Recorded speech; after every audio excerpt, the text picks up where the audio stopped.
Segala perkara dapat kutanggung di dalam Kristus yang memberikan kekuatan kepadaku. Shalom.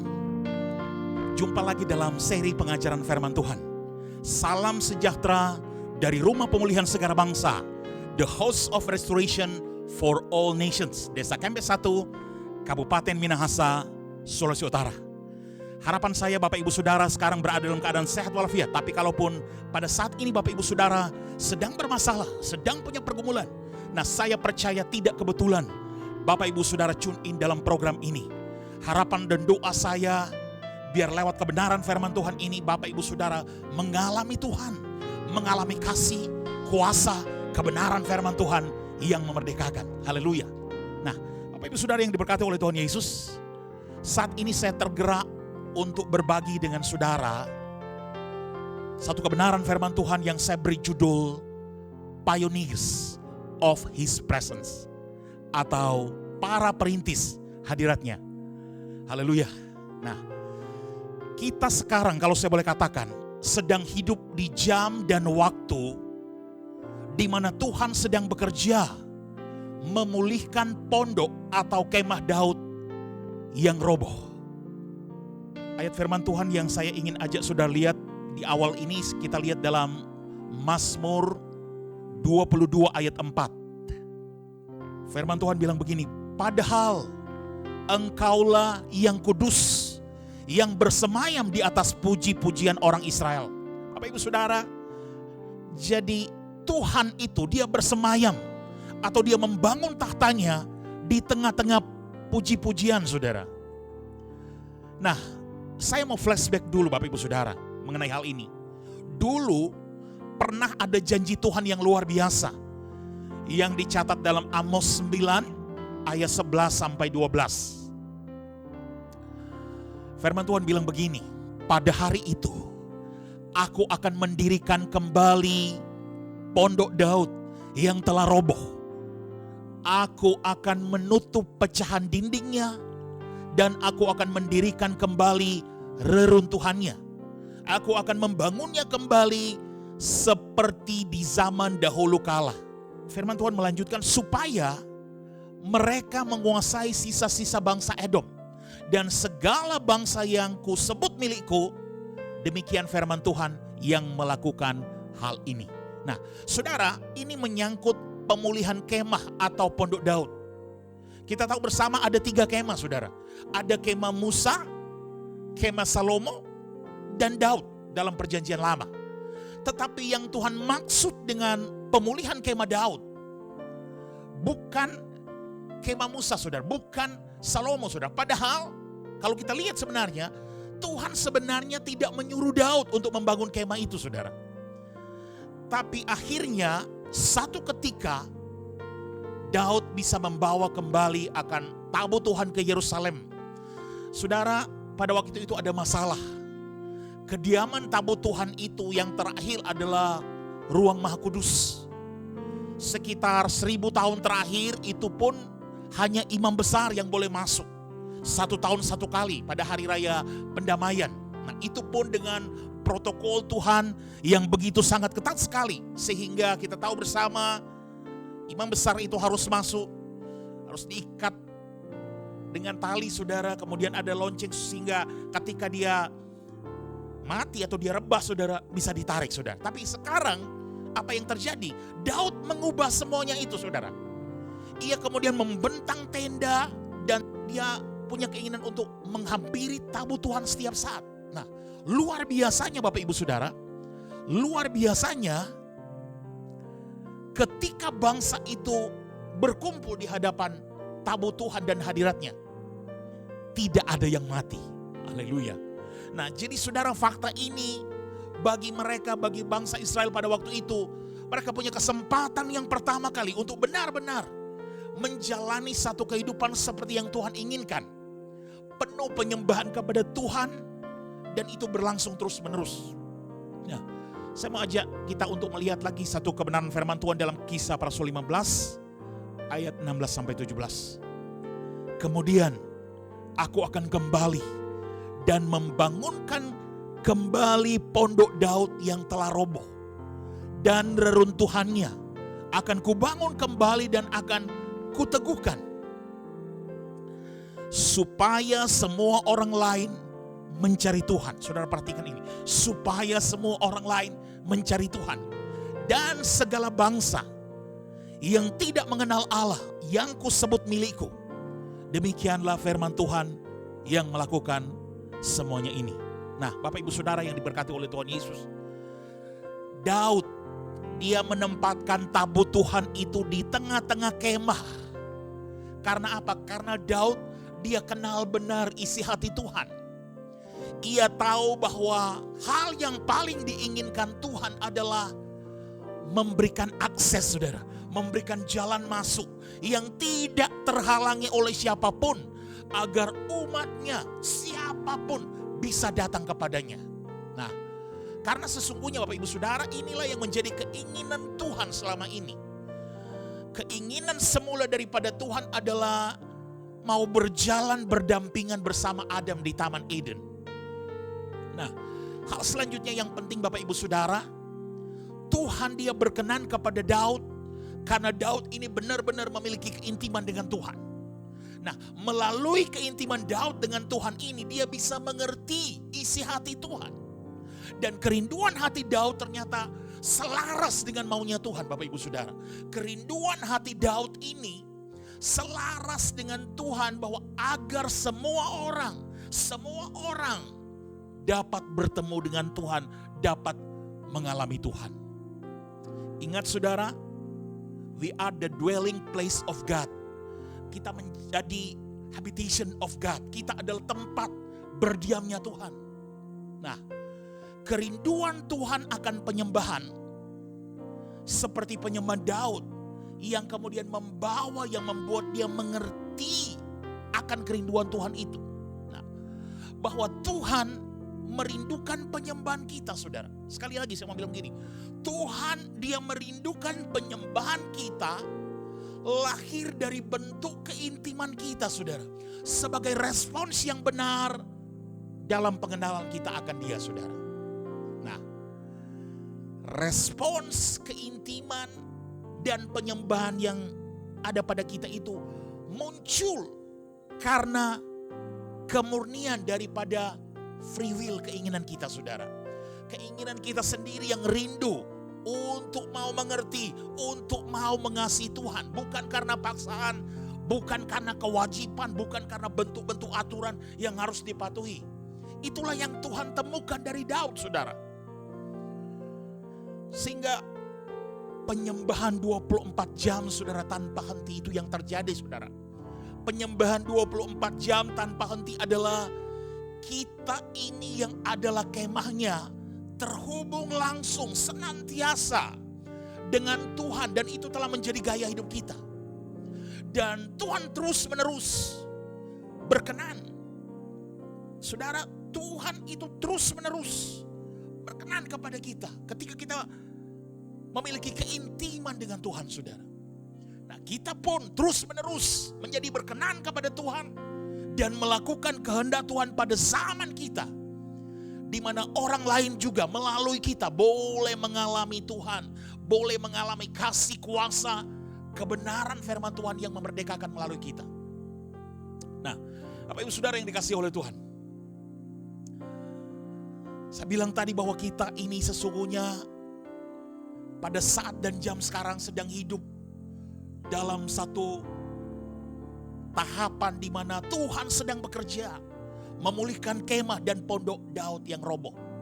Saudara perhatikan, kota-kota, bangsa-bangsa di berbagai penjuru bumi saat ini sedang menjadi tempat kediaman hadiratnya Tuhan, dan menciptakan perjumpaan-perjumpaan dengan Tuhan, di mana banyak orang diselamatkan, saudara.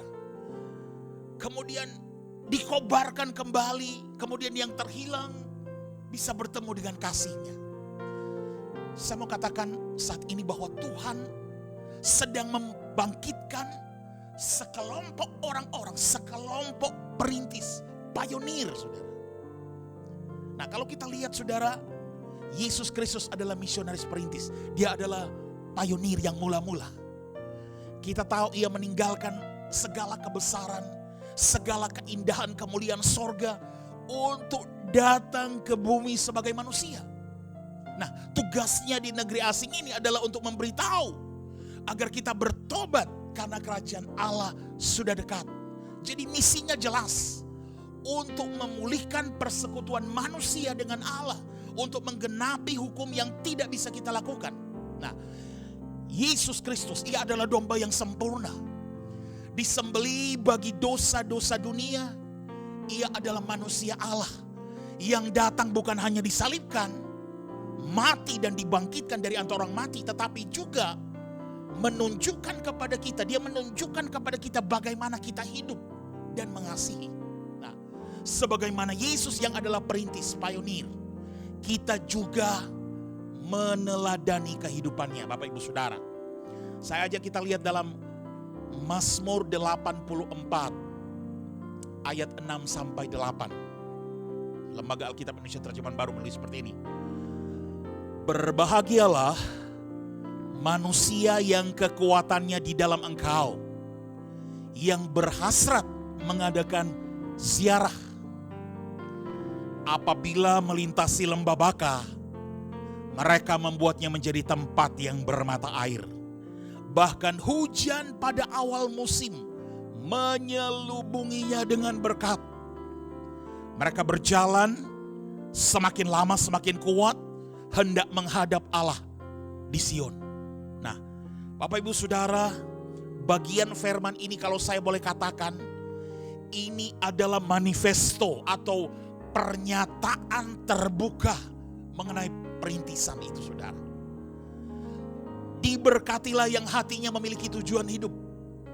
Jalan raya adalah jalan raya yang membawa kepada banyak tempat. Mereka yang hatinya tertuju kepada Sion, tempat hadirat, diberkati. Saudara, Sion adalah tempat manifestasi hadirat Allah, di mana dia berdiam dan dia tinggal. Mereka yang pandangannya tertuju kepada hadirat Allah akan melewati akan melewati lembah kering, akan melewati kesedihan, lembah kesedihan dan tangisan. Mereka akan jadikan itu sebagai mata air, saudara. Mereka akan melewati tanah-tanah padang gurun dan mengubahnya menjadi taman. Mereka berjalan dalam kekuatan demi kekuatan, kemuliaan demi kemuliaan, dari satu kemuliaan kepada kemuliaan yang lain. Dan mereka sampai pada tujuan mereka, Sion, menghadap Allah yang Maha Kuasa. Sungguh ini suatu janji yang luar biasa.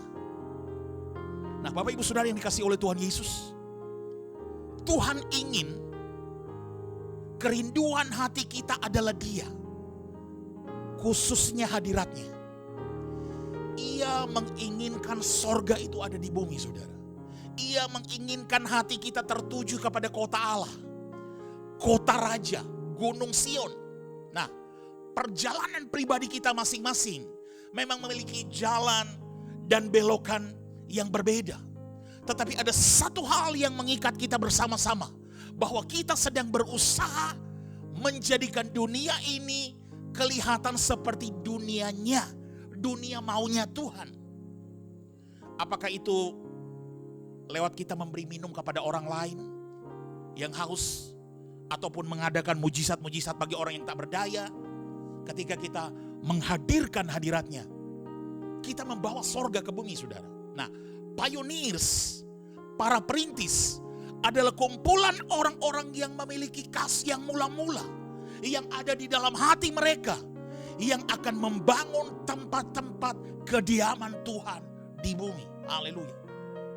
Saudara, para perintis ini dipicu oleh kerinduan akan Allah di dalam hati. Dan keinginan mereka adalah untuk menciptakan sebuah tempat bagi Tuhan di bumi ini. Untuk membangun sebuah tempat bagi Tuhan di bumi yang belum pernah terlihat di semua negeri, yang belum pernah dibangun sebelumnya. Nah, Bapak Ibu Saudara, di masa-masa pandemi ini sudah hampir 2 tahun, saudara, kita melihat pergerakan doa dan penyembahan sedang melanda seluruh bumi, saudara, dengan kecepatan dan ukuran yang belum pernah terjadi sebelumnya. Ada begitu banyak meeting, ada begitu banyak Zoom meeting, saudara. Ada begitu banyak pertemuan-pertemuan secara virtual, saudara. Pergerakan doa dan penyembahan begitu luar biasa terjadi di masa pandemi ini, saudara. Gereja-gereja orang-orang percaya seluruh dunia mulai berdoa 24 jam. Dan Tuhan menerobos dengan kuasanya mengintervensi setiap rancangan, setiap rencana manusia, sekalipun rencana-rencana itu sudah di-planning sebelumnya oleh manusia. Tapi hari-hari ini Tuhan sedang membangkitkan prayer and worship culture, budaya pujian penyembahan, dan budaya ini sangat menghargai hubungan nyata dengan Yesus Kristus yang adalah di atas segalanya. Nah, Bapak Ibu Saudara yang dikasihi oleh Tuhan Yesus, pertemuan-pertemuan doa, rumah-rumah doa, menara-menara doa sedang dibangun di bumi ini, saudara. Untuk membawa, menghadirkan tahta Allah ke kota-kota, ke desa-desa, ke bangsa-bangsa, di mana saja tempat yang bisa dijamah di dunia ini. Mari kita lihat Mazmur 22 ayat 4. Sekali lagi. Engkau yang kudus yang bersemayam di atas puji-pujian orang Israel. Jadi saudara, Tuhan bersemayam dan membangun tahtanya di atas atau di tengah-tengah puji-pujian umatnya, saudara. Dan Tuhan telah melakukan di bumi di zaman Raja Daud dulu. Tuhan sudah pernah melakukannya, saudara, pada zaman Raja Daud, di mana manifestasi hadiratnya berdiam di pondok Daud selama 33 tahun, saudara. Dan Tuhan juga sedang melakukan hal yang sama di zaman kita ini, di generasi kita sekarang ini tuh, tapi dengan skala yang jauh lebih besar. Haleluya. Jawabannya dulu, sekarang, dan selamanya adalah hadirat Allah. Jawabannya senantiasa adalah hadirat Allah. Hadirat Allah dan kemuliaannya di bumi ini. Nah, Bapak Ibu Saudara, kita ini, saya dan saudara, adalah pintu-pintu gerbang, saudara. Kita adalah pintu-pintu gerbang dari alam surgawi kepada dunia ini. Kita adalah warga negara sorga dan duta-duta kerajaan Allah. Kita ada di bumi ini untuk mengasihi Tuhan sebagai imam dan membawa hadiratnya sebagai raja. Dan Tuhan sedang memanggil kita, the pioneers of His presence. Tuhan sedang memanggil para perintis-perintis yang akan membawa, yang akan menghadirkan hadiratnya. Tuhan sedang membangkitkan saya dan saudara untuk merintis hadiratnya di kota-kota, di wilayah-wilayah, di desa-desa, di kampung-kampung, di provinsi-provinsi, di negara-negara, di mana saja, di bangsa-bangsa, di mana saja Tuhan tempatkan saya dan saudara. Saudara, hadirat Tuhan itu penuh rahasia, namun sangat sederhana. Kita tidak boleh membiarkan hal yang penuh rahasia itu menjadi rumit, menjadi sukar untuk dialami oleh banyak orang. Di dalam Alkitab ada satu definisi mengenai hadirat, yaitu wajah. Dan kata untuk hadirat adalah panim, yang selalu memiliki arti wajah. Jadi hadirat Tuhan adalah wajah Tuhan. Nah, kita tahu bersama bahwa Tuhan ada di mana-mana, omnipresent, tetapi tidak dalam segala sesuatu. Tuhan ada di dalam hati setiap orang percaya yang sudah lahir baru. Tuhan ingin memberikan suatu perjumpaan dengan hadiratnya kepada dunia. Tuhan ingin dunia bisa melihat keindahan hadiratnya dan mengalaminya. Nah, saudara dan saya dipanggil untuk membawa wajah Tuhan, untuk membawa hadirat Tuhan, membawa keindahannya kepada dunia sewaktu kita memberitakan kabar baik. Nah, kita yang ada di bumi, kita ada di bumi, saudara, untuk membawa kerajaannya. Satu hal bahwa kita harus terus menanamkan budaya sorga kepada dunia yang membutuhkan. Sekali lagi, kita dari sorga, lahir dari Allah, dan ada tujuan utama kita dalam setiap tindakan besar maupun tindakan kecil, Bapak Ibu Saudara, adalah untuk membawa kerajaannya, menghadirkan budayanya, menghadirkan cara hidupnya di bumi di mana Tuhan tempatkan kita. Jadi hadirat Tuhan adalah untuk mengenal Dia dan Dia mengenal kita. Lalu kita menjalani gaya hidup tentu saja dengan perintah pertama dan terutama, yaitu kasihlah Tuhan Allahmu dengan segenap hatimu dan dengan segenap jiwamu dan dengan segenap akal budimu. Saudara nanti bisa lihat itu di Matius pasal 22 ayat 36 sampai 37.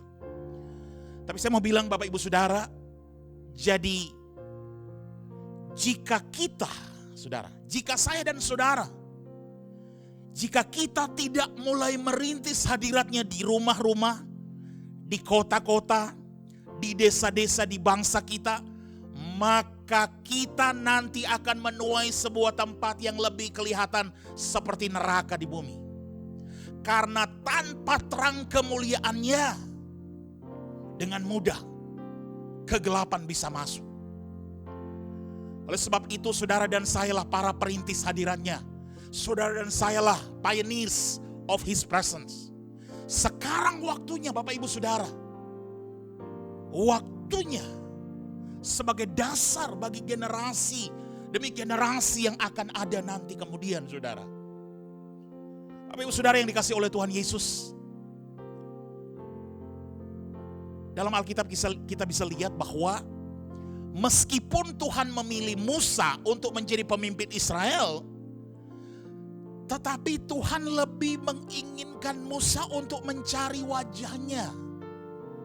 Sekalipun Tuhan memilih Musa untuk menjadi pemimpin Israel, Tuhan lebih menginginkan Musa untuk mencari hadiratnya. Saudara, penerus Musa kita tahu bersama, itu adalah pilihan Allah. Satu dari sedikit orang yang ada di bangsa tersebut yang mencari hadirat Tuhan sebanyak Musa.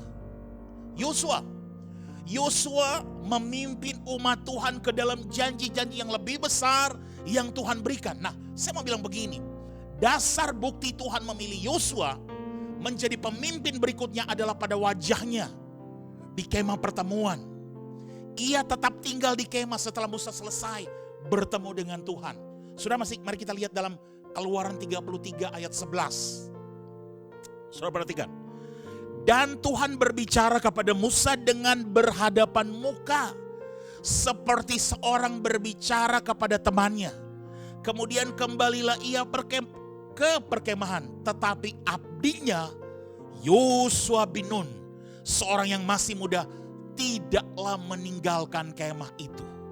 Saudara, luar biasa hadirat Tuhan. Musa ketika dia berhadapan dengan siapapun, orang-orang gak tahan dengan hadirat Tuhan, tetapi ada di situ. Yosua bin Nun, dia tetap berdiri ada di kemah, saudara. Kemudian bahkan Bapak Ibu Saudara, dalam Yosua 5 ayat 15 kita lihat bahkan Yosua, dia menerima segala instruksi bagaimana dia ambil alih kota Yeriko dan semuanya dari Tuhan dalam posisi menyembah, saudara. Kita lihat Yosua 5 ayat 15. Dan panglima bala tentara Tuhan itu berkata kepada Yosua, tanggalkan kasutmu dan dari kakimu, sebab tempat engkau berdiri itu kudus. Dan Yosua berbuat demikian. Haleluya. Jadi Bapak Ibu Saudara saya bilang begini, para pemimpin hari esok adalah mereka yang mencari wajah Tuhan, adalah mereka yang mencari hadirat Tuhan pada hari ini. Pada awalnya Tuhan memberitahu Musa bahwa Tuhan akan membawa mereka ke tanah perjanjian. Tetapi hadiratnya tidak akan menyertai mereka. Nah, Musa tahu benar bahwa hadirat Tuhan itu adalah faktor penentu, faktor yang paling utama di umat Israel. Kemudian Musa bersyafaat untuk hadirat Tuhan menyertai mereka. Saudara, bisa saja kita mendapat semua yang dijanjikan kepada kita, tetapi ketika kita tidak memiliki hadirat Tuhan, ketika kita sampai di sana, itu hal yang sungguh sangat mengerikan. Olehnya Bapak Ibu Saudara, janji-janji profetik kita yang Tuhan berikan kepada kita mungkin bagi kita begitu berharga, saudara. Tetapi kalau kita melihat itu lebih berharga daripada hadiratnya, maka kita sesungguhnya kehilangan intinya, saudara. Tuhan begitu setia sehingga Dia akan memberikan kepada kita apa yang Dia janjikan. Tetapi hadiratnya tidak akan ada di tengah-tengah kita. Begitu penting hadirat, begitu penting wajahnya dalam kehidupan kita. Nah, sehingga melalui doa Musa, kita mendapatkan satu kebenaran yang mendasar, Bapak Ibu Saudara. Musa berdoa begini, bukankah karena engkau berjalan bersama-sama dengan kami, sehingga kami, aku dengan umatmu dibedakan dari segala bangsa yang ada di muka bumi ini? Itu doa Musa. Musa bilang, Tuhan, bukankah karena engkau ada bersama dengan kami, sehingga kami dibedakan, tidak sama dengan bangsa-bangsa lain di muka bumi ini? Oleh sebab itu Bapak Ibu Saudara, apa yang membuat kita berbeda di bumi ini sebagai anak-anak Allah? Yang membuat kita berbeda di muka bumi ini bukanlah stiker-stiker mobil yang ada di mobil kita, stiker-stiker Kristen yang ada di motor kita, aksesoris-aksesoris Kristen yang kita taruh di rumah kita. Bukan juga slogan-slogan Kristen kita, bukan juga postingan-postingan kita di media sosial. Bukan itu semua Bapak Ibu Saudara. Yang membedakannya adalah antara kita dengan yang lain adalah hadirat Tuhan atas kita. Bapak Ibu Saudara, kita tidak akan bisa menjadi garam dan terang bagi dunia ini jika kita tidak memiliki hadirat Tuhan. Panggilan utama semua orang Kristen di hari-hari ini adalah kita berjalan bersama dengan Tuhan dalam keintiman. Panggilan kita adalah membawa hadiratnya ke atas diri kita sebagai imam dan kemudian melepaskannya di bumi ini sebagai raja, saudara. Hadirat Tuhan itu membakar. Hadirat Tuhan itu mengobarkan dan membangkitkan semangat ilahi dari dalam kita, saudara. Yang bernyala-nyala, saudara. Kapanpun kita berjumpa dengan orang lain, orang lain itu kemudian membawa juga otoritas hadiratnya. Kita seharusnya terdorong untuk mengenal Tuhan dengan cara yang sama dengan orang yang lebih lagi bersama dengan orang itu, saudara. Kita dipanggil untuk, kalau boleh saya katakan, kita dipanggil untuk menggugah orang lain, untuk dia juga bisa mengenal Tuhan saat kita membawa hadiratnya, membawa wajahnya, saudara. Bapak Ibu Saudara yang dikasihi oleh Tuhan Yesus, ketika kita membawa hadiratnya, gambaran siapa Tuhan, kita bisa memperkenalkan kepada orang lain, memperkenalkan orang lain itu kepada Tuhan. Orang-orang yang awalnya tidak butuh Tuhan, orang-orang yang awalnya sering berdebat, sering mengkritik hal-hal tentang Tuhan, tapi ketika mereka melihat Dia muka dengan muka, saat kita menghadirkan, saat kita membawa hadiratnya, membawa wajahnya, mereka akan tergugah ketika mereka melihat siapa mereka seutuhnya. Dan ketika mereka mengenal Tuhan yang sesungguhnya menciptakan mereka. Bapak Ibu Saudara, Tuhan sedang membangun kembali sebuah tempat kediaman hadiratnya di berbagai penjuru bumi, saudara, hari-hari ini. Supaya semua manusia, semua orang bisa mencari hadiratnya. Nah, kemah Daud juga dibangun untuk alasan yang sama. Sekali lagi kita lihat Kisah Rasul 15 ayat 16-17, Bapak Ibu Saudara. Kemudian aku akan kembali dan membangunkan kembali pondok Daud yang telah roboh, dan reruntuhannya akan kubangun kembali dan akan kuteguhkan, supaya semua orang lain mencari Tuhan, dan segala bangsa yang tidak mengenal Allah yang kusebut milikku. Demikian firman Tuhan yang melakukan semuanya. Jadi saudara, untuk apa? Supaya semua orang lain bisa mendapat akses, bisa memiliki jalan masuk, mengalami Tuhan, saudara.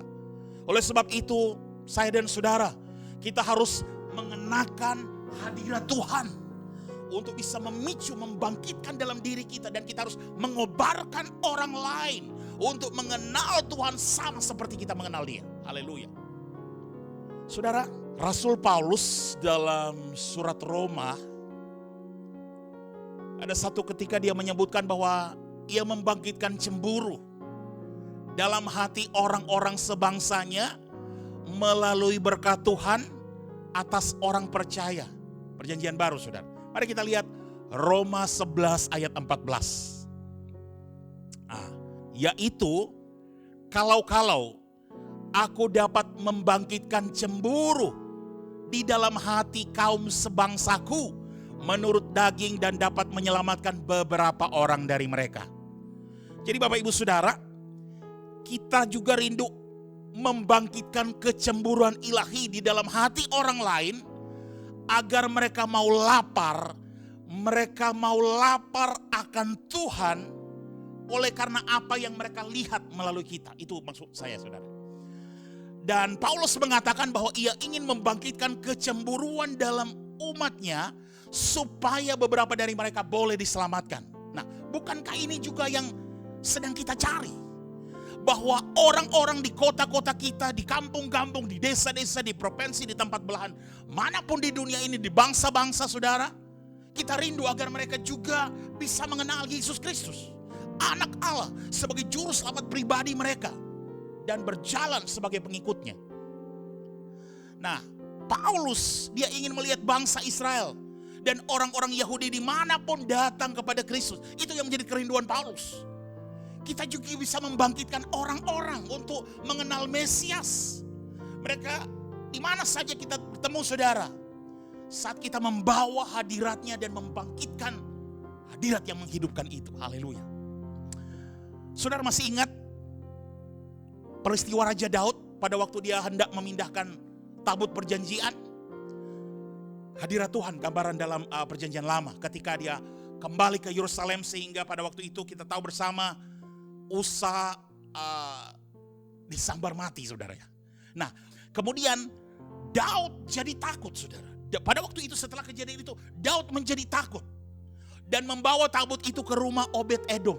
Dan 3 bulan lamanya tabut Tuhan tinggal di rumah Obed Edom. Dan firman Tuhan bilang bahwa Tuhan memberkati Obed Edom dan seisi rumahnya. Nah, saya mau bilang begini Bapak Ibu Saudara, Obed Edom itu bukan orang Israel. Obed Edom bukan orang Yahudi. Obed Edom itu orang Gad. G-A-T, saudara. Yes, G-A-T. Ada di 2 Samuel 6 ayat 10. Bukan saudaranya Ruben, Simon, Lewi, Gad, saudara ya. Yang G-A-D itu, saudara. Bukan. Tapi saya mau bilang, Obed Edom bukan orang Israel. Obed Edom adalah orang asing yang kemudian menjadi percaya. Karena ia adalah pengikut Yahweh yang setia.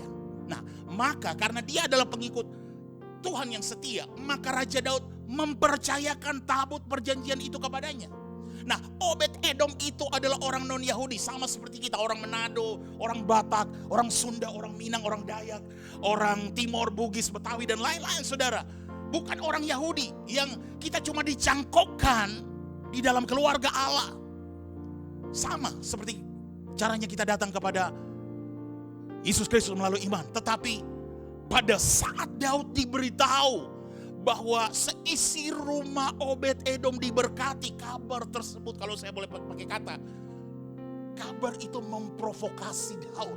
Itu membangkitkan, mengobarkan, menghidupkan Daud untuk mengejar hadiratnya. Dia mau kejar itu sendiri, saudara. Jadi Daud kemudian jadi berkobar untuk menyelesaikan apa yang telah dia mulai, saudara. Nah, saudara perhatikan, seorang non-Yahudi bisa membangkitkan seorang Yahudi karena ia telah menjadi tuan rumah bagi hadirat Tuhan, saudara. Bapak Ibu Saudara yang dikasihi oleh Tuhan, kita juga dipanggil untuk melakukan hal ini. Kita harus membangkitkan semua bangsa di bumi ini, saudara, dengan menghadirkan hadirat Tuhan, saudara. Sadar atau tidak sadar, sesungguhnya kerinduan akan Kristus ada di dalam hati semua orang. Kita narik kerinduan itu keluar dari kehidupan orang itu pada saat kita menghadirkan hadirat Tuhan. Saudara, meskipun banyak orang bisa melihat keindahan ciptaan Tuhan di bumi ini, tetapi tidak semua orang mengenal Yesus Kristus. Jadi ada perbedaan antara kemahahadiran Tuhan yang bisa dilihat bisa dinikmati melalui alam ciptaan Tuhan dan hadiratnya yang bermanifestasi. Hadirat Tuhan ada dalam setiap orang percaya. Hadirat Tuhan ada dalam saya dan saudara yang percaya Kristus. Namun untuk membawa hadirat Tuhan itu kepada orang lain, menghadirkan hadirat Tuhan itu kepada orang lain, kita benar-benar harus hidup di dalam Tuhan dengan cara yang sedemikian rupa sehingga benar-benar menarik orang-orang itu dalam hadiratnya. Saudara, ini dibutuhkan gaya hidup yang rendah hati, yang takut akan Tuhan. Ya, semakin hari harus semakin serupa dengan Kristus. Nah, Bapak Ibu Saudara yang dikasihi oleh Tuhan Yesus, kalau sekiranya kita memiliki hasrat kerinduan seperti Daud yang mengerti kuasa hadirat Allah, maka ini akan sangat menolong kita untuk membangkitkan orang-orang memiliki hatinya, memiliki hati Tuhan. Dan kemudian tempat-tempat penyembahan dan doa kepada Tuhan di mana saja hadirat Tuhan itu bisa datang dan tinggal. Mari kita lihat 1 Samuel 3 ayat 1 dulu Bapak Ibu Saudara. Samuel yang muda itu menjadi pelayan Tuhan di bawah pengawasan Eli. Pada masa itu firman Tuhan jarang, penglihatan-penglihatan pun tidak sering. Nah, di masa sebelum Nabi Samuel lahir, Alkitab mengatakan bahwa firman Tuhan jarang, tidak ada pewahyuan yang menyebar, seluruh bangsa itu berdiri dalam kegelapan dan tidak bisa mendengar Tuhan dan tidak bisa mengalami Tuhan sehari-hari. Kemudian ada seorang wanita bernama Hana yang kemudian adalah, kita tahu adalah ibunya Samuel. Dia merindukan seorang anak. Nah, kerinduannya untuk memiliki anak ini sebenarnya lebih dari cuma sekadar beban seorang ibu untuk rindu memiliki seorang anak. Hati Allah di dalam dia, kalau saya boleh katakan, hati Allah yang ada di dalam dia mendorong dia untuk bersyafaat untuk mendapatkan seorang anak. Dan saudara, permohonan Hana ini tidak seperti doa-doa yang dinaikkan oleh para pengkhotbah yang halus, yang bagus budi bahasanya, tetapi doa Hana ini arangan, saudara, arangan kepada Tuhan. Nah, saudara tahu, Tuhan ingin melahirkan dari Hana bukan hanya seorang nabi, tetapi juga satu pergerakan profetik yang berpuncak nanti pada kemah Daud. Lewat begitu banyak syafaat, akhirnya Samuel dilahirkan. Kemudian Samuel, kita tahu bersama, dia dipanggil jadi nasir Tuhan. Ia harus dikuduskan dan dipisahkan untuk pekerjaan Tuhan. Dia sama seperti Yohanes Pembaptis. Ia bergerak dalam kuasa otoritas yang besar. Tapi tujuan utamanya adalah mempersiapkan jalan bagi hal-hal besar dari Tuhan untuk datang pada generasinya. Nah, Bapak Ibu Saudara, senantiasa selalu dibutuhkan suara profetik yang kudus untuk membuka jalan, membuat jalan untuk kepenuhan rencana Allah itu bisa tergenapi. Kita harus memiliki Samuel untuk mengurapi nanti Daud. Kita harus memiliki Elia untuk bisa menemukan Elisa dan kemudian para Yohanes Pembaptis untuk berbuat, untuk membuka jalan buat Yesus. Samuel membangkitkan nabi-nabi lainnya dan bahkan para musisi profetik, saudara. Seorang laki-laki yang tidak dikenal dan kita tahu bersama namanya Daud. Dia memainkan kecapi dan menyanyikan lagu-lagu profetik. Daud menyembah Tuhan di ladang selama bertahun-tahun. Ia telah belajar memupuk hadirat Tuhan di dalam hidupnya lewat pujian penyembahan kepada Tuhan. Daud belajar sejak dini. Bahkan ketika tidak seorang pun ada di sekitarnya, hadirat Tuhan mendekat kepadanya. Nah, setelah bertahun-tahun melayani Tuhan tanpa seorang pun melihatnya, Daud kemudian terhubung dengan Nabi Samuel. Dan ketika Samuel datang untuk mengurapi Daud menjadi raja Israel selanjutnya, sejak hari itu dan seterusnya, Daud hidup bukan hanya sebagai imam yang melayani Tuhan, tapi juga nabi yang dipakai sebagai juru bicaranya Allah. Banyak sekali mazmur Daud yang membawa bobot profetik yang hampir sama seperti nabi-nabi perjanjian lama, kalau saya boleh katakan. Dan kita tahu waktu Daud bermain musik di hadapan Raja Saul, semua roh-roh jahat yang menyiksa Saul pergi. Daud mengerti benar kuasa penyembahan profetik dan ia tahu membangun pujian dan penyembahan profetik itu saudara 24 jam kepada Tuhan bahkan ketika dia menjadi raja.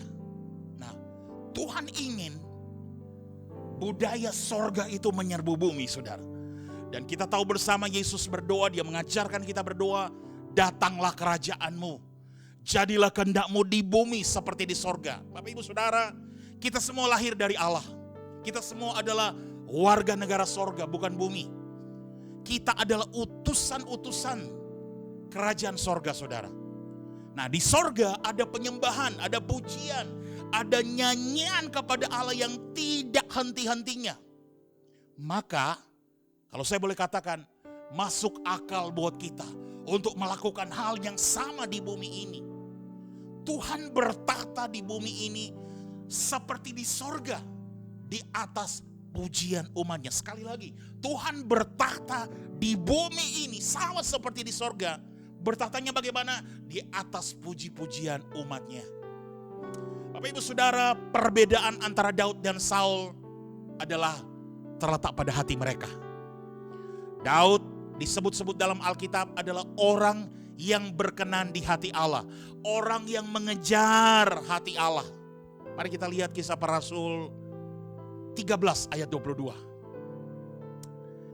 Setelah Saul disingkirkan, Allah mengangkat Daud menjadi raja mereka. Tentang Daud, Allah telah mengatakan, aku telah mendapat Daud bin Isai, seorang yang berkenan di hatiku, yang melakukan segala kehendakku. Nah, Bapak Ibu Saudara, fakta ini terbukti oleh penyembahan dan pujian kepada Tuhan siang dan malam. Luapan hati Allah hanya bisa sepenuhnya diekspresikan dalam penyembahan yang tiada hentinya. Dan Bapak Ibu Saudara, menurut 1 Samuel 10 dan 19, nanti Bapak Ibu Saudara bisa buka.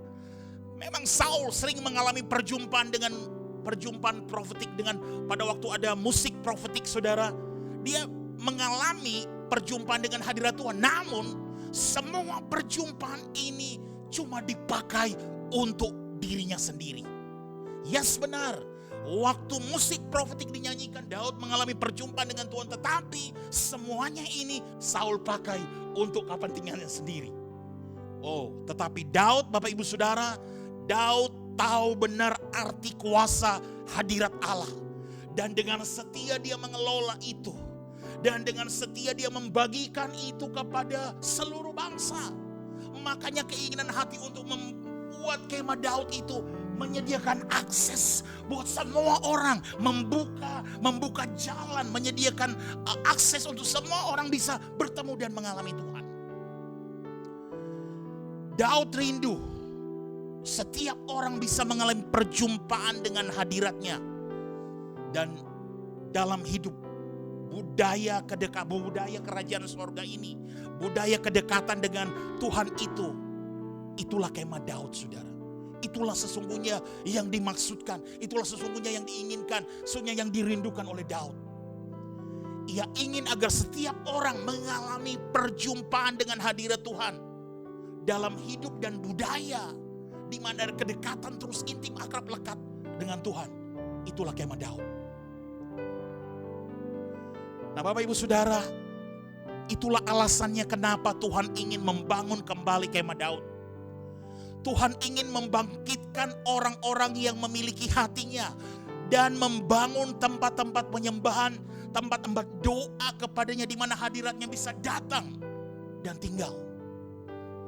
Dan Tuhan menginginkan seluruh kota, Tuhan menginginkan seluruh desa, Tuhan menginginkan seluruh bangsa dipenuhi dengan kuasa hadirat dan kemuliaannya.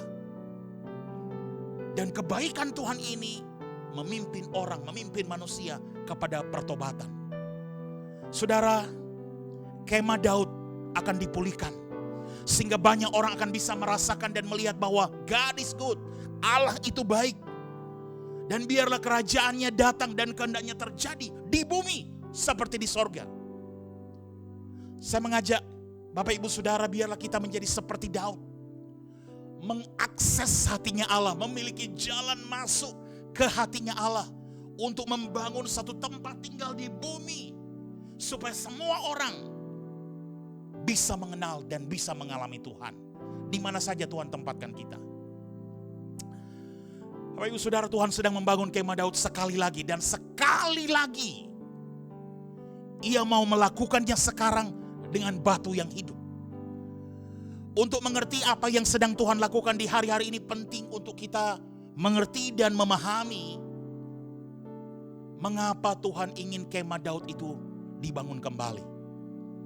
Saudara, Tuhan menginginkan hadiratnya di bumi dan Dia ingin semua orang bisa memiliki jalan masuk, bisa memiliki akses kepadanya. Nah, Raja Daud membuat kemah di Gunung Sion yang bisa diakses, bisa dicapai, bisa semua orang yang ingin datang mengalami hadirat Tuhan bisa datang ke situ. Nah, ini terbuka buat semua orang Yahudi maupun non-Yahudi. Dan Tuhan menunjukkan manifestasi hadirat kuasanya di tempat penyembahan dan doa itu. Dan dengan demikian memberikan perjumpaan Dia dengan orang-orang yang ingin mengalaminya. Termasuk orang-orang yang datang yang belum percaya kepada Tuhan pada saat itu. Mereka boleh mengalami, mengenal Tuhan, mengalami Tuhan. Haleluya. Nah, Bapak Ibu Saudara, Tuhan sedang membangun kembali kemah Daud melalui orang-orang yang memiliki hati Daud. Makanya saya bilang tadi, biar kita memiliki hati seperti Daud yang benar, kenal benar maksud isi hati Tuhan. Tuhan sedang membangun kemahnya melalui orang-orang yang memiliki seperti hatinya Daud. Daud menemukan sebuah kunci yang dengannya kita bisa mengubah dunia kita menjadi dunia Tuhan. Menjadi kerajaannya hadir datang di bumi ini. Mari kita lihat Yesaya 22 ayat 22, Saudara. Aku akan menaruh kunci rumah Daud ke atas bahunya. Apabila ia membuka, tidak ada yang dapat menutup. Apabila ia menutup, tidak ada yang dapat membuka. Saudara, firman Tuhan bilang, aku akan menaruh kunci rumah Daud ke atas bahunya. Kepada bahu siapa, saudara? Tuhan hendak menaruh kunci Daud ini. Sesungguhnya Yesus sendiri memiliki kunci ini. Mari kita lihat Wahyu 3 ayat 7. Dan tuliskanlah kepada malaikat jemaat di Philadelphia. Inilah firman dari yang kudus, yang benar, yang memegang kunci Daud. Apabila ia membuka, tidak ada yang dapat menutup. Apabila ia menutup, tidak ada yang dapat membuka. Jadi Bapak Ibu Saudara, tujuan sebuah kunci adalah untuk membuka pintu-pintu yang terkunci. Kunci Daud adalah pewahyuan yang ia miliki tentang hati Allah mengenai penyembahan. Daud telah masuk ke dalam apa yang selama ini Tuhan inginkan. Otoritas Yesus dimanifestasikan melalui tempat di mana kita memberi Tuhan ruang. Pada saat kita beri Tuhan ruang, ini berbicara secara individu, bisa berbicara juga secara korporat, Bapak Ibu Saudara. Jadi kita harus bisa melangkah ke dalam otoritas ini, memberi ruang kepada Tuhan dengan rendah hati dan dengan percaya diri. Tingkap-tingkap langit terbuka, bumilah yang perlu dibukakan akan terbuka. Saudara, bukan kita yang mencoba membuka tingkap-tingkap langit itu, bukan. Itu sudah dilakukan ketika Yesus mati di kayu salib dan Dia sudah membuat jalan buat kita. Tapi bumi tertutup. Mazmur menjelaskannya kenapa. Mazmur 115 ayat 16. Langit itu kepunyaan Tuhan dan bumi itu telah diberikannya kepada manusia. Langit itu kepunyaan Tuhan, tapi saudara, bumi itu diberikannya kepada anak-anak manusia. Jadi saudara, kita dipanggil untuk melahirkan kehendak Allah di bumi melalui hubungan. Kita memiliki kemampuan untuk membuka bumi dengan memakai kunci Daud. Dan ini dengan cara yang sama seperti yang Daud lakukan. Ia membuka alam dunia di Yerusalem dan seluruh bangsa Israel dengan membuat satu tempat bagi Tuhan, untuk Tuhan memerintah melalui hadiratnya. Jadi kita menyediakan tempat untuk Tuhan memerintah. Ia akan memerintah di tengah-tengah kita. Dan ini terjadi bukan karena kekuatan kita, tetapi oleh karena Roh-Nya. Mari kita lihat dulu saudara, Mazmur 110 ayat 2. Tongkat kekuatanmu akan diulurkan Tuhan dari Sion, memerintah di antara musuhmu. Saudara, Yesus memerintah dan menjalankan otoritas dari hadiratnya di Sion. Nah, kunci Daud membuka dan menutup pintu-pintu di alam rohani.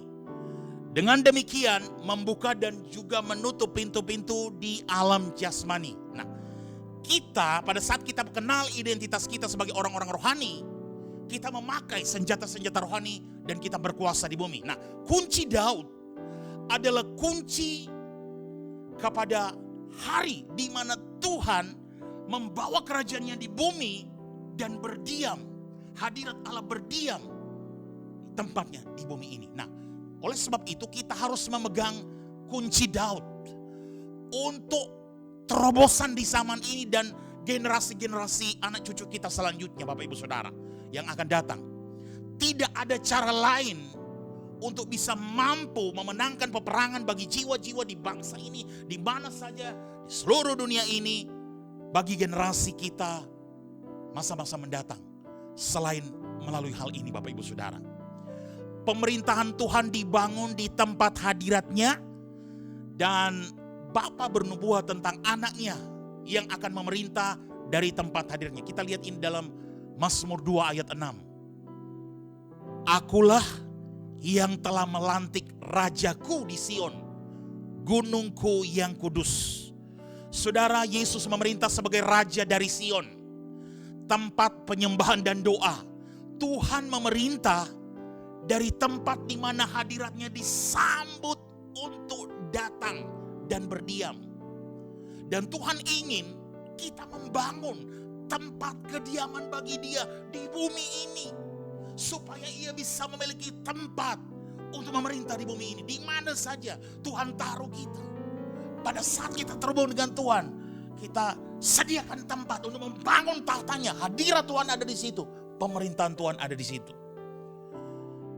Yesus bertahta atas pujian umatnya. Kita lihat Yesaya 16 ayat 5. Maka suatu tahta akan ditegakkan dalam kasih setia. Di atasnya dalam kemah Daud akan duduk senantiasa seorang hakim yang menegakkan keadilan dan yang segera melakukan kebenaran. Saudara, Yesus bertakhta atas pujian umatnya. Nah, kerajaan Yesus dinyatakan di bumi ini melalui tempat hadiratnya di Sion. Sekali lagi kita lihat Mazmur 110 ayat 2. Tongkat kekuatanmu akan diulurkan Tuhan dari Sion, memerintah di antara musuhnya. Bapak Ibu Saudara, Sion identik dengan kemah Daud, tempat penyembahan, pujian dan doa. Nah, Tuhan mengatakan dari Sion bahwa Yesus akan mengulurkan tongkat kekuatannya, otoritasnya, dan memerintah di tengah musuh-musuh kita. Nah, apakah pemerintahan Allah itu dalam konteks ini, Bapak Ibu Saudara? Pemerintahan Allah itu adalah hadiratnya di bumi, yang dibangun, yang dibawa atas puji-pujian dan penyembahan para imam perjanjian baru. Lagi pula imam besar kita bukan berasal dari suku Lewi yang identik dengan hukum, tapi imam besar kita berasal dari suku Yehuda yang identik dengan pujian.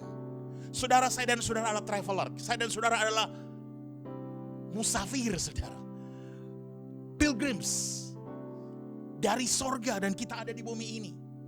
Dan dari mana kita berasal? Dari mana kita berasal? Di sana ada penyembahan 24 jam, saudara.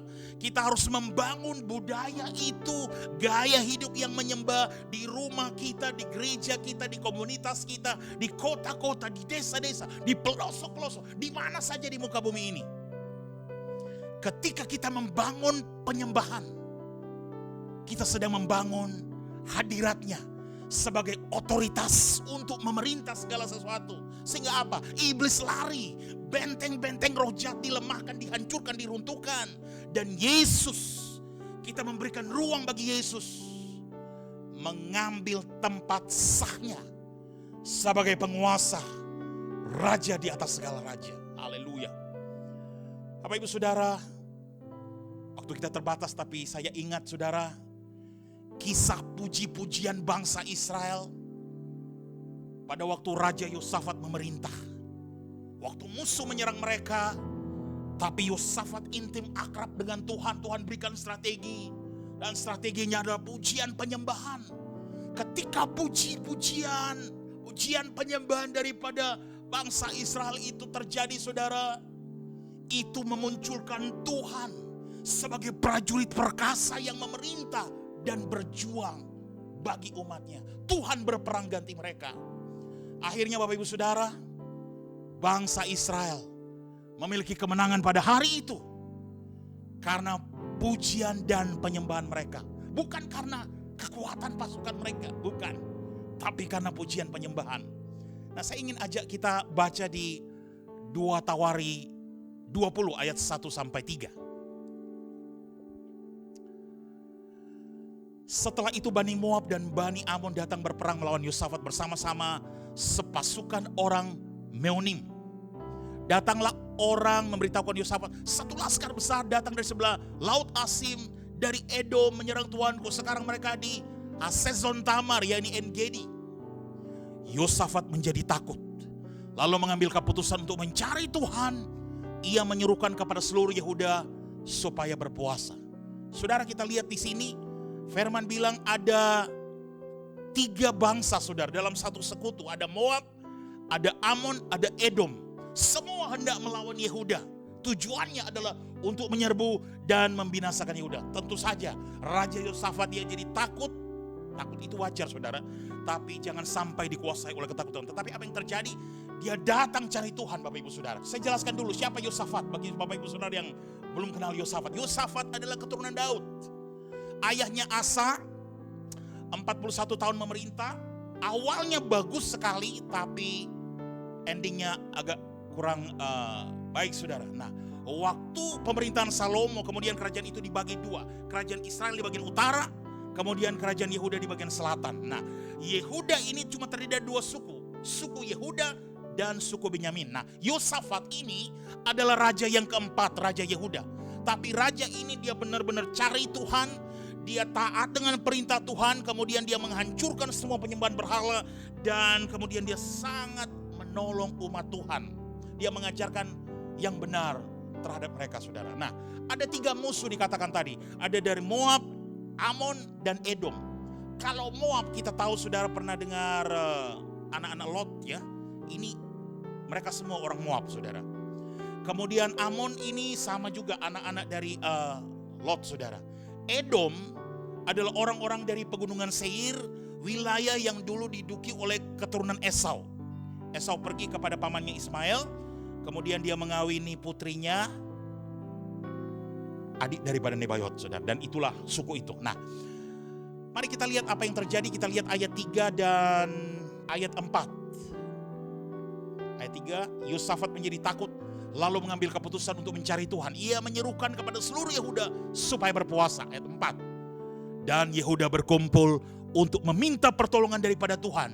Mereka datang dari semua kota di Yehuda untuk mencari Tuhan. Bapak Ibu Saudara, kerenduan hati Tuhan agar umatnya yang seperti ini, ketika ada masalah, umatnya cari Tuhan, bawa masalah itu kepada Tuhan. Kalau tidak dibawa kepada Tuhan, bagaimana Tuhan bisa menolong? Nah, kemudian kita lihat ayat selanjutnya. Kita lompat aja ayat 12 supaya kita bisa lihat utuh.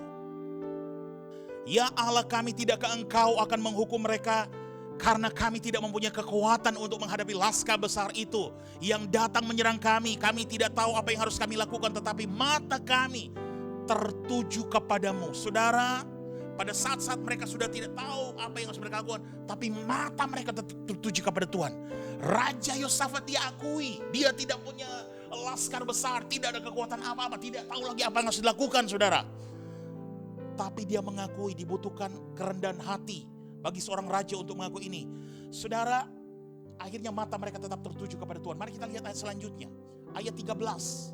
Sementara itu seluruh Yehuda berdiri di hadapan Tuhan, juga segenap keluarga mereka dengan istri dan anak-anak mereka. Apa yang terjadi, saudara? Ada kesatuan di situ. Kita lanjut, saudara. Ayat 14. Lalu Yesiel bin Sakaria bin Benaya bin Mataya, seorang Lewi dari Bani Asaf, dihinggapi roh Tuhan di tengah-tengah jemaah. Saudara, apa yang terjadi pada saat mereka berkumpul dalam satu kesatuan mencari Tuhan? Roh Allah turun atas mereka. Saudara, roh Allah turun atas mereka. Ini bicara mengenai pengurapan Tuhan turun atas mereka. Kita tahu bersama, Musa bilang tadi, kalau nggak ada hadirat Allah menyertai kami, kami nggak mau pergi Tuhan. Musa bilang yang membedakan kami dengan bangsa lain adalah Engkau menyertai kami. Jadi ini yang paling penting, dan Yosafat ngerti benar hal ini, saudara. Dan kita lanjut, saudara. Ayat 15 dan 17. Dan berseru, camkanlah hai seluruh Yehuda dan penduduk Yerusalem dan tuanku Raja Yosafat. Beginilah firman Tuhan kepadamu, janganlah kamu takut dan terkejut karena laskar yang besar ini, sebab bukan kamu yang akan berperang melainkan Allah. Ayat 17. Dalam peperangan ini tidak usah kamu bertempur, hai Yehuda dan Yerusalem, tinggallah berdiri di tempatmu dan lihatlah bagaimana Tuhan memberikan kemenangan kepadamu. Jangan kamu takut dan terkejut, majulah besok menghadapi mereka, Tuhan akan menyertai kamu. Nah, Bapak Ibu Saudara, Tuhan bilang tetap berdiri teguh. Ya, kemudian Tuhan bilang tidak usah takut, aku berperang ganti kamu. Kemudian kita lihat ayat 18. Lalu berlututlah Yosafat dengan muka ke tanah. Seluruh Yehuda dan penduduk Yerusalem pun sujud di hadapan Tuhan dan menyembah kepadanya. Saudara, semua orang, rakyat plus rajanya, bow down, sujud menyembah Tuhan, saudara. Saudara, mereka menyembah Tuhan. Saudara, ini yang harus kita lakukan untuk berkemenangan juga, saudara. Kita harus menyembah Tuhan. Mereka sujud berlutut menyembah Tuhan, dan Tuhan yang menjadi prioritas dalam hidup mereka. Dan kita lihat bagaimana akhir daripada kisah Yosafat ini. Ayat 20 dan 21. Keesokan harinya pagi-pagi mereka maju menuju padang gurun Tekoa. Ketika mereka hendak berangkat, berdirilah Yosafat dan berkata, dengar hai Yehuda dan penduduk Yerusalem, percayalah kepada Tuhan Allahmu dan kamu akan teguh, percayalah kepada nabi-nabinya dan kamu akan berhasil. Selanjutnya ayat 21. Setelah ia berunding dengan rakyat, ia mengangkat orang-orang yang akan menyanyi nyanyian untuk Tuhan dan memuji Tuhan dalam pakaian kudus yang semarak. Pada waktu mereka keluar di muka orang-orang bersenjata sambil berkata, nyanyikanlah nyanyian syukur bagi Tuhan, bahwasannya untuk selama-lamanya kasih setianya. Bapak Ibu Saudara, kita lihat di sini Tuhan punya strategi, saudara. Para pemuji, para pemusik saudara, bergerak, ditaruh di depan saudara, mendahului pasukan bersenjata saudara, dan mereka bersorak-sorak memuji Tuhan. Mereka taat dengan apa kata Tuhan. Saudara, obedience is better than sacrifice. Ketaatan itu lebih baik daripada kita memberikan korban persembahan, korban persembahan, saudara. Nah, Tuhan sudah bilang peperangan ini bukan milikmu tetapi milikku. Dan akhirnya saudara, ayat 22 kita lihat, ayat 22. Ketika mereka mulai bersorak dan menyanyikan nyanyian pujian, dibuat Tuhanlah penghadangan terhadap Bani Amon dan Moab dan orang-orang dari pegunungan Seir yang hendak menyerang Yehuda sehingga mereka terpukul kalah. Saudara, Tuhan melakukan penghadangan, terjemahan Inggrisnya pakai ambushment, penyergapan dengan tiba-tiba. Tuhan yang lakukan itu, saudara. Akhirnya apa yang terjadi? Ayat 23.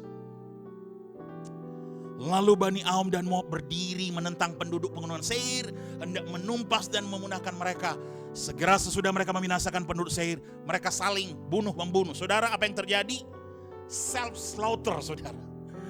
Mereka terpukul kalah, saudara. Moab dan Amon berperang melawan orang-orang pegunungan Seir. Setelah itu Moab dan Amon, mereka saling membunuh. Jadi saya mau bilang, lewat pujian penyembahan saudara, Yehuda mengalami kemenangan tanpa menghunuskan atau melakukan satu tebasan pedang pun. Gak ada pedang yang mereka pakai, cuma pujian penyembahan sehingga mereka boleh menang.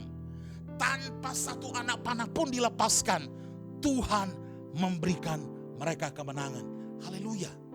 Saudara, sungguh pujian penyembahan itu powerful dalam kehidupan kita. Nah, Yesaya mengatakan bahwa ketika kita menyanyikan nyanyian baru bagi Tuhan dalam penyembahan, Tuhan muncul sebagai prajurit, membangkitkan semangatnya yang menyala-nyala, bersorak-sorai saat ia memperoleh kemenangan atas musuh-musuh. Kita harus membangun satu kerajaan hadirat Yesus Kristus di kota, di tempat kita berada. Kita bangun kerajaan hadirat Tuhan di kota-kota, di desa-desa, di provinsi-provinsi, di pelosok-pelosok, di wilayah di mana saja Tuhan taruh kita.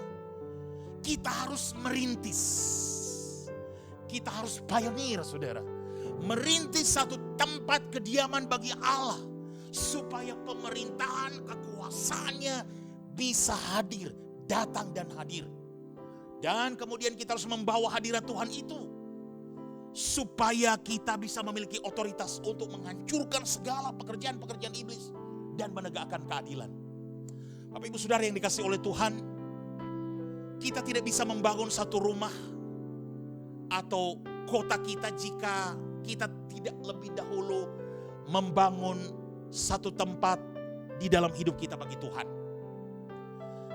Kita mungkin punya semangat yang besar untuk mengimpartasikan sesuatu di kota-kota, di tempat-tempat lain, di bangsa-bangsa, bahkan di daerah-daerah terkeras, daerah-daerah yang gelap di dunia ini, agar terjadi transformasi. Padahal kita belum menaklukkan kekerasan dan kegelapan yang ada dalam hati kita. Ini menjadi warning bagi kita. Sesungguhnya tempat terkeras dan tergelap di bumi ini adalah keinginan kita sendiri yang belum disalibkan, Bapak Ibu Saudara. Bahkan Yesus harus bekerja keras dalam doa untuk meletakkan keinginan apapun dari kehendaknya yang bertentangan dengan rencana Bapa. Puji Tuhan, ia memenangkan peperangan ini di Getsemani, sehingga ia bisa memiliki kemenangan di Kalvari, saudara. Oleh sebab itu saya mau mengajak Bapak Ibu Saudara, kita harus memupuk hati kita sebagai taman di mana Tuhan bisa tinggal. Kita harus memperhatikan dan merawat tempat rahasia di mana Tuhan, di mana Dia bisa mendengarkan penyembahan dan doa kita. Dan ini adalah kunci untuk terobosan yang kekal dan berkelanjutan. Haleluya.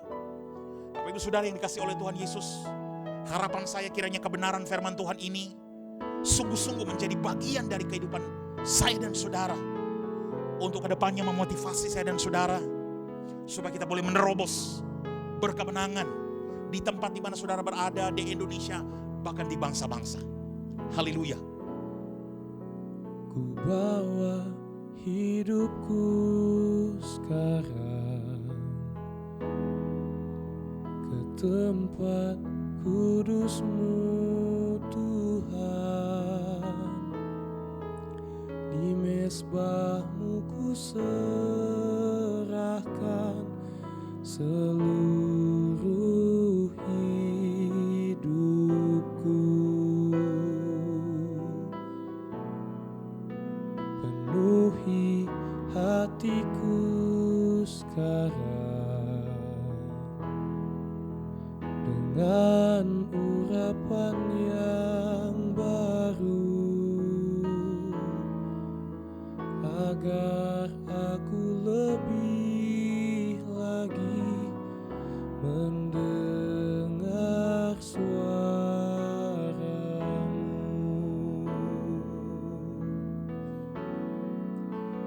Jadikan aku Tuhan rumah doa-Mu, agar semua suku bangsa datang menyembah-Mu.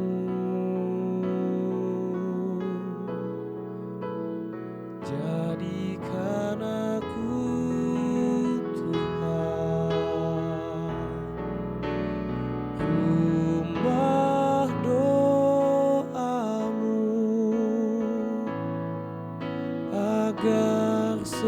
suku bangsa datang menyembahmu.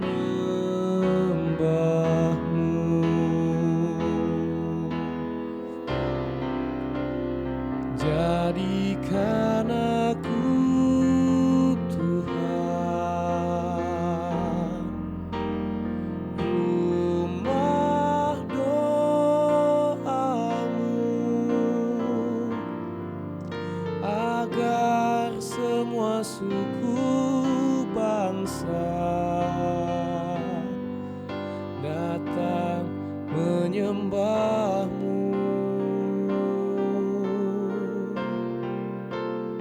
Jadikan aku Tuhan rumah doamu, agar semua keluargaku datang menyembahmu,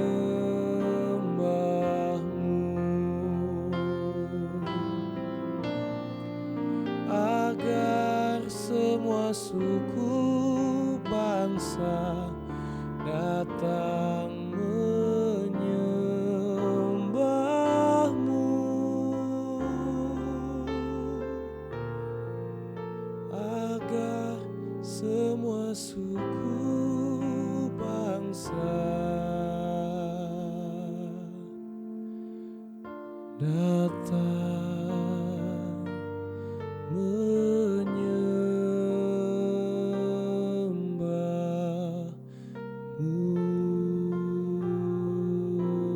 Mari kita berdoa. Bapa Surgawi, kami mengucap syukur. Kebenaran firman-Mu telah disampaikan. Hamba-Mu terbatas. Hamba-Mu gak ada apa-apanya. Tapi kami punya hadirat Allah. Kami punya Roh Kudus. Ya Roh Kudus, Engkau sendiri yang lebih dalam lagi menerjemahkan kebenaran ini. Firman-Mu adalah firman yang hidup, dan sesungguhnya firman-Mu adalah Engkau sendiri. Biar terus kami mengalami Engkau, mengalami kasih kuasa kebenaran firman-Mu yang memerdekakan. Tolong kami Tuhan, berikan kami kasih karunia untuk kami boleh membangun hadirat-Mu. Di mana saja Tuhan taruh kami. Kami menjadi pionir-pionir daripada hadirat-Mu. Sehingga ada akses terbuka buat semua orang boleh mengalami Engkau. Biar kami menjadi kemah hidup untuk orang boleh melihat dan mengalami Tuhan melalui kehidupan kami. Terima kasih Bapa. Segala hormat, pujian, kemuliaan hanya bagi Engkau. Di dalam nama Tuhan Yesus Kristus. Mari kita terima berkat Tuhan. Anugerah kasih karunia daripada Allah Bapa kita. Cinta kasih yang berasal dari Tuhan Yesus Kristus. Dan persekutuan yang manis bersama dengan Roh Kudus. Menyertai kita semua. Mulai pada saat ini. Sampai kedatangan Tuhan Yesus yang kedua kali. Setiap kita yang terima dan alami kebenaran firman Tuhan ini. Mengalami berkat Tuhan ini. Sama-sama kita sepakat katakan. Amin. Tuhan Yesus memberkati.